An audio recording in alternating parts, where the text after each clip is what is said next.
दोस्तों आप सभी को नमस्कार। मैं महिपाल सिंह, क्राउन डायमंड असलीपेस वेलनेस।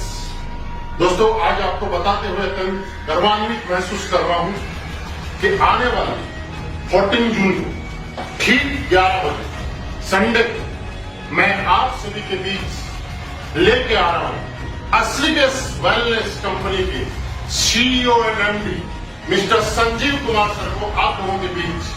हमारा सेशन रहेगा सवाल आपके, जवाब संजीव सर। दोस्तों आप जो भी सवाल संजीव सर से पूछना चाहते हैं मेरे माध्यम से पूछ सकते हैं।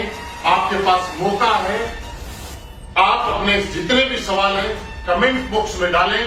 मैं आपके बिहाफ पे सारे के सारे सवाल, जिस भी तरह के सवाल हैं, कड़वे मीठे सवाल करने जा रहा हूं असलीपेस वेलनेस कंपनी के MD and CEO mister Sanjeev sir से।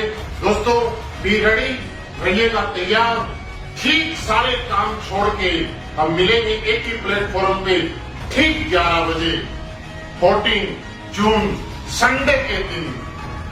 सेशन सवाल आपके, जवाब संजीव सर के मेरे साथ में। Thank you very much.